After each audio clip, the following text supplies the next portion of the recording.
Hello and welcome back to another episode of Nick Tiffany's Movie Reviews, coming at you online and in print format at nicktiffany.com, in audio format wherever you get your podcasts, and even in video on YouTube, TikTok, Reels, pretty much wherever you have social media, you can find us. Today's a fun one. Today is a film I've been looking forward to since learning about its inception. Dev Patel, who many would know from Slumdog Millionaire, has really kind of carved out a really interesting path for himself as an actor. And since Slumdog Millionaire, he's done a whole bunch of different roles. The Green Knight being one, especially more recently, that sticks out.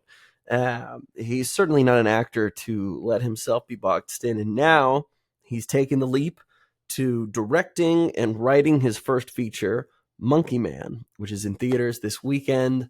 Monkey Man is pretty much a straight up revenge tale with a little bit of culture, a little bit of religion, spirituality kind of sprinkled throughout. The film takes place in India, and what Patel brings to this story, or I should say this genre, this whole idea of, this isn't even like I'm just trying to get a little revenge. This is like, I don't care what happens to me. It's all out warfare. There's no redemption here. This is not that kind of story. And so from the very beginning, Patel really sets a scene involving, both history as far as India, its culture, its policing, its government, its treatment of some of its citizens, and the way it looks at the poor, what looks at those who, might live out in the rainforest, out in the jungle, out in different areas. It really covers a lot of different aspects of Indian culture, Indian history, and kind of weaves them, Indian underground and city life, all of these different things, kind of weaving them into this tale of this character. He doesn't really, it's interesting. They just call him Kid in the movie, so he's our protagonist. So Dev Patel writes, directs, and stars in this film. As a young boy, his village was burned to the ground by the police, by forces from the government looking to expand on certain land, displacing these people from their rightful homes, places they've lived longer than the government has been around doing what they're doing. And through this, Patel loses, his character loses his mother, who very early on from the beginning of the film, is his teacher, his protector, his mentor, kind of teaching him both about God, about the monkey god, Hanuman, all sorts of different stories, helping give him a wonderful life out there as best she can. And, his earliest memories are just that of fire and destruction.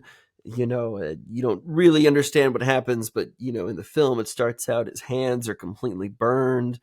And, this is a man who is now grown up and is fighting in underground boxing rings in India, donning a monkey mask, just taking beatings night after night, filled with an anger he can't quite quell, but never being able to really do anything about it. And all he kind of has are clues from his childhood as to who these people might be, how he can find them, and where he can get his revenge. And so I won't say too much more other than the fact that part of his character's motivation and part of what he does is infiltrating this group that will kind of get him closer to some of these people that might be responsible for both his mother's death and what happened to his village.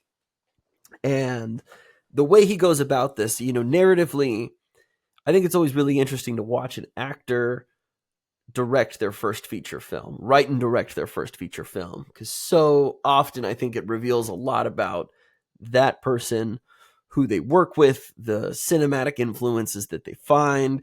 I don't know why, but I'm thinking of Ryan Gosling's Lost River, which was, I think, a work heavily inspired by a lot of collaborations he had done with the director Nicholas Winding Refn, looking at how they use a lot of visual and audio cues. And I would say Patel's very similar. He uses a lot of audio, whether it's musical cues or certain metaphorical cues or certain, I'm trying to think of the right way to describe this.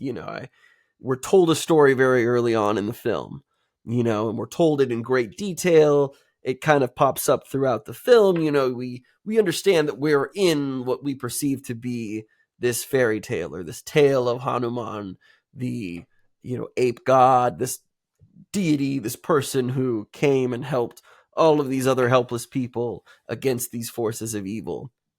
And so, after a sort of lengthy intro, kind of piecing some of this together, learning about this backstory, this lore, this mythology, there's many times throughout the film where they either reinforce it, or you get a really stylistic shot that totally sets up something that we've heard in that prophecy or in that story.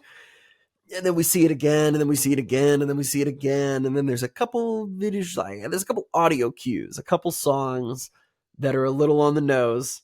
One that's very on the nose. One needle drop.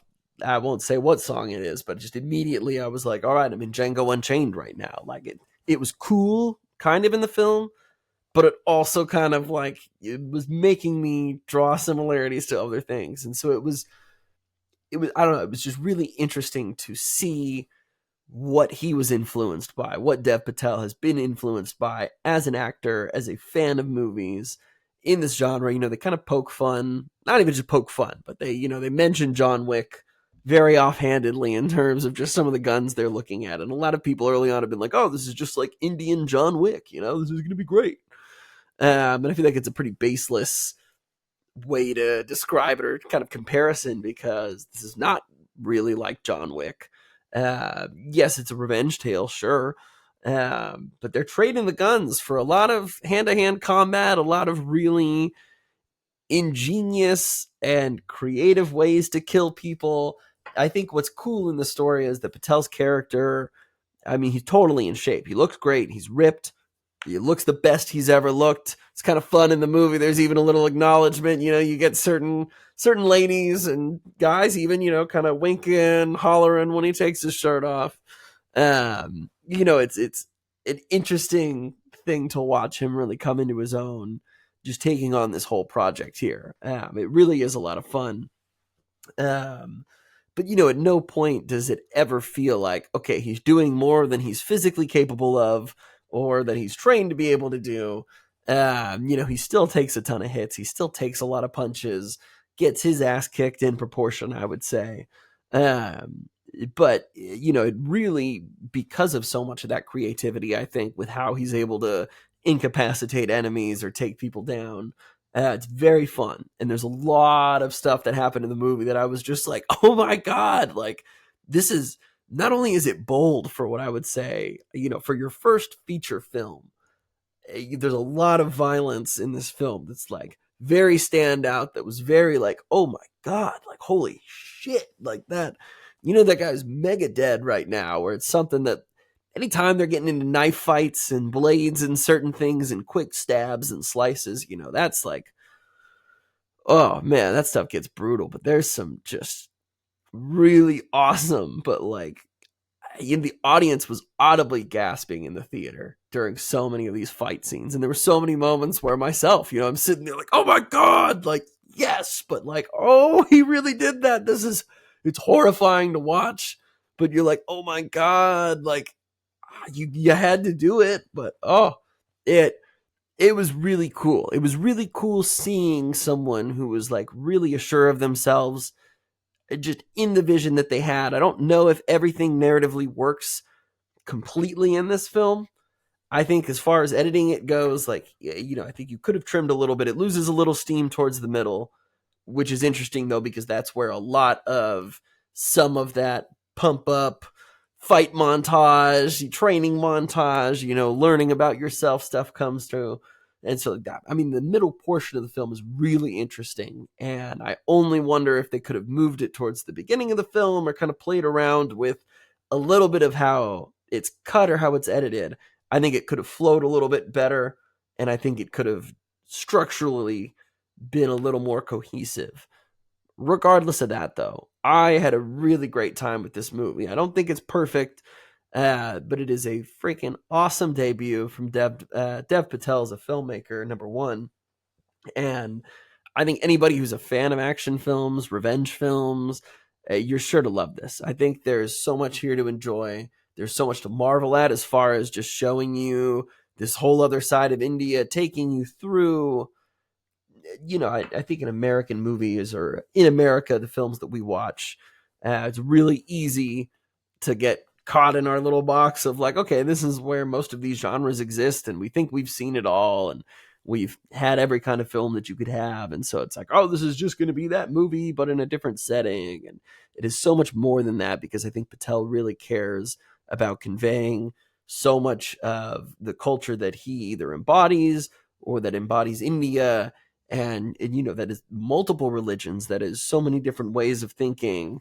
It is just really, he approaches a lot of it in a really delicate, educational and intriguing way. This whole idea of, a deity, half man, half woman, these people in India who see themselves as that. There are just so many moments where you can see the mirror that we have in our own society, but you look at how other cultures have discussed, how they have approached anything, whether it's, who we see as transgender people or just, so many, like I can see so many American people watching this and being like, whoa, this is what's happening here. Wow, how are they so casual about so many of these things? But it is that side of, once we take our heads out of our 300-year-ish existence and you start looking at the rest of the world, at certain cultures and religions and all sorts of stuff, nothing is new in our world. And I just really appreciated